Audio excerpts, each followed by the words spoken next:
Hi everyone, this is Carrie. I just wanted to take some time to give you a little bit of feedback on the reading quiz number 7. I've got the class statistics here on scores up, and you can see this was a pretty challenging quiz. Only one person ended up getting a 100, and most of the rest of the class was somewhere in the 75% or lower. And so I realized that this was a challenging quiz. More than anything, I really just wanted you to be thinking about sentence issues and where sentences start and where sentences stop. And I will give you some opportunity to get a higher grade on this. If you like the grade that you got on this, you can keep it, but I will definitely offer some alternative, maybe another quiz next week or something like that, because I completely acknowledge that this was a challenging quiz. And so I do want you to understand, though, what these concepts are and be able to apply them to your writing. So I'm going to give you a little bit of just some feedback about this. And I want to start with giving you sort of my overview of fragments, run-ons, and comma splices. I thought the resources I gave you last week, week 7 and also week 6, are awesome resources. And if you didn't have time to look at those, you might want to. They're really well written, really well done, and I think they explain it really well.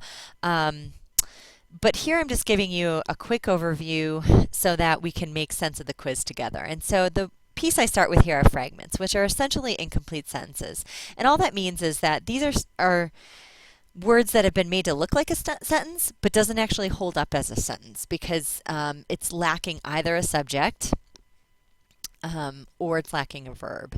And so you probably remember this from grade school, but every sentence that's going to be considered a legitimate sentence needs to have a subject and a verb. And so let's look at a sentence like this. Socrates said that morality is the ideal and preferred state of the psyche. And I cite Eric here because this came from his text, which is something that Mill would probably agree with. And the problem that I often see is that this sentence will get, something like this sentence will get divided in half. Quite often fragments start out with something like this. And you can see immediately that word underline this in green. It doesn't like it. It's trying to draw the writer's attention to there's something wrong with this problem. And that's because what's happened here is this is a dependent clause, which means it's a group of words that can't stand alone. It's missing something. It's really missing the subject right here, okay? And so let me break it down a little bit for you. When we look at the first half of the sentence, Socrates said that morality is the ideal and preferred state of the psyche. Well, that is a complete sentence. That can stand alone. There's no problem with that. We've got our subject, Socrates, and we've got what he says, and then we've got the rest of the sentence, which kind of finishes it out for us. But down here, which implies that there's a subject, right? Something is something that Mill would agree with. But we're missing that first part because we have a period here. And really, the words that we want here as the subject are morality is the ideal and preferred state of the psyche. So this is a quote which is something that Mill would probably agree with. Now you could switch this out and say this quote is something that Mill would agree with. And that would hold up just fine because now you've included a subject to fit with the is. Okay? So that's an example of a sentence frag. Okay, so not to confuse matters further, but sometimes a complete sentence can also be just one word. And this is what we call an imperative sentence. And so you'll see things like stop or don't or duck. And essentially here, this is the verb, right? It's action. You're telling somebody to do something or don't do something. And the subject is always implied. So if you were running across the street, you were about to get hit by a semi, I would scream, stop, and you would know that I'm talking to you. So really the sentence, even though you don't see the word, the subject, this is really what the sentence means. You stop, you don't, and so on. Interjections are another form of one-word sentences, but these are different because they're not technically sentences. They're more like exclamations. So interjections usually convey an emotion or a sentiment such as surprise, disgust, joy, excitement. So when you have things like, wow, hey there, or just, hey, what's up, stuff like that, is going to convey some kind of emotion in just one word. So that's all I want to say for now about fragments. Let's move on to run-on sentences. I think this one is really obvious. As the name implies, a run-on sentence is a sentence that just keeps running or going after it should have stopped. And so the example I have here, I wouldn't agree to go there because I don't even like sushi. Well, this is perfectly okay, but a run-on sentence would look more like this. I wouldn't agree to go there. I don't even like sushi. Now, if I was just to read that to you, it would sound fine because you would probably assume there was a period in there. But if you were reading that on the page, I wouldn't agree to go there. I don't even like sushi. It's like too much for your brain to take in because we've got two whole sentences that actually need to be divided by a period. What the period does is it allows a reader to stop and pause. So the reader has just a moment to let this piece sink in before they move on to this piece. Now these are both independent clauses, so these are both complete sentences. For both of them, the subject is I. Wouldn't agree is the verb. Don't even like is the verb here. And so you wouldn't want those things to bleed together without a period. There are other ways you can correct this. You can use a semicolon. And just keep in mind that a semicolon is essentially the same exact thing as a period. It's the same exact thing. If you wouldn't use a semicolon somewhere, if you wouldn't use a period somewhere, then you wouldn't use a semicolon. So let me just say that one more time. If you wouldn't use a period somewhere, you wouldn't use a semicolon. So why do semicolons even exist? Well, sometimes the writer wants to show that there's connection between the two sentences. So the writer is using a semicolon to say, I know that a period belongs here. I know that these are two independent clauses, but these sentences are so closely related that I want to put a semicolon there so you know that. I think the biggest mistake students make is they think that a semicolon is the same thing as a comma. So whenever you're finding semicolons in your paper, look at them and say, would I put a period here?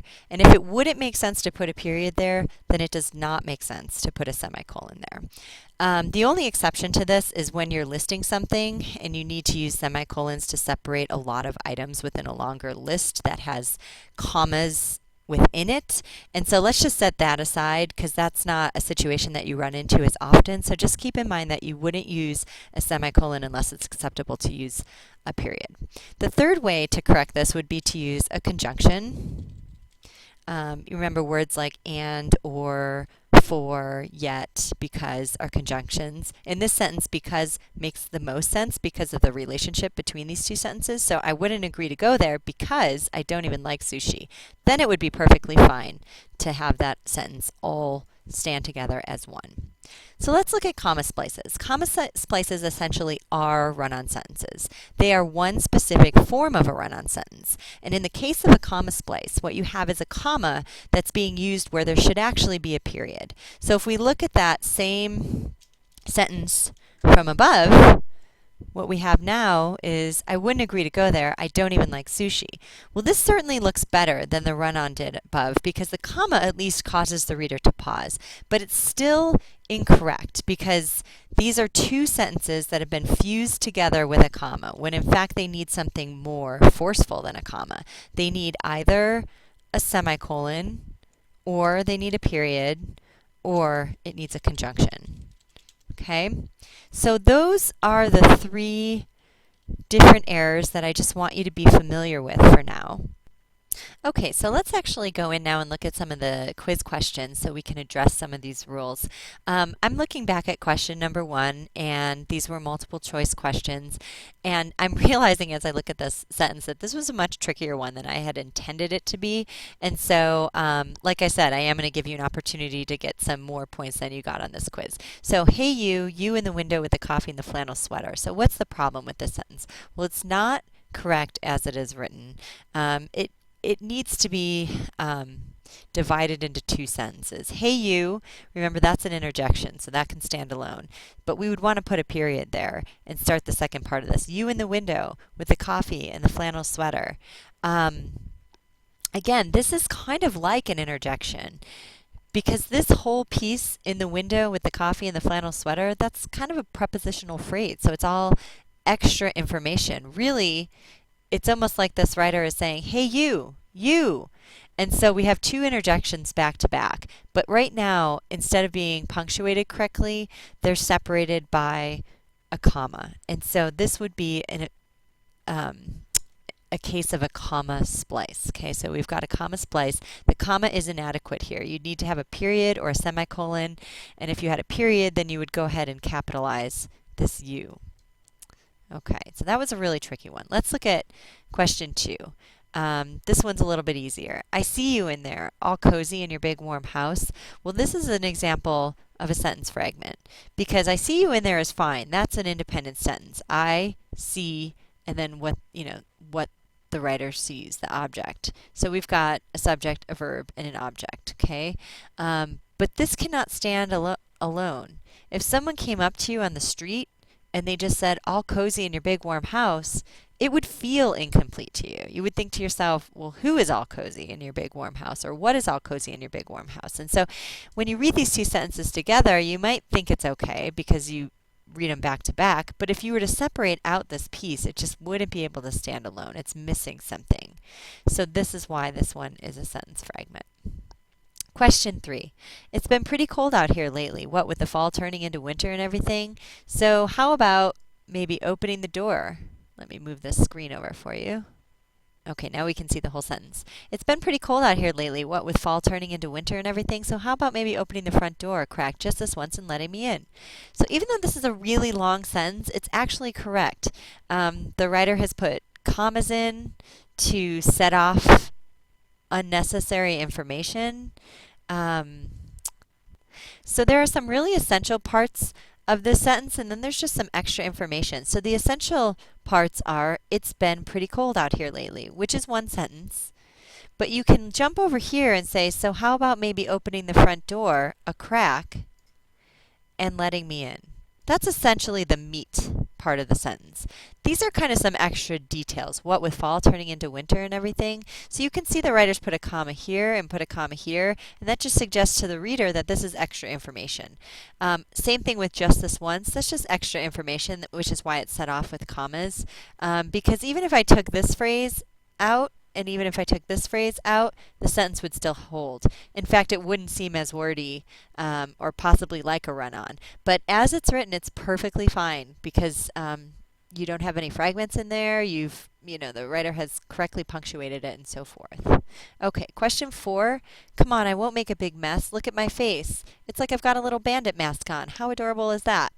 Okay, so the fragment is in this first part. Come on, I won't make a big mess. That's where the sentence ends, right?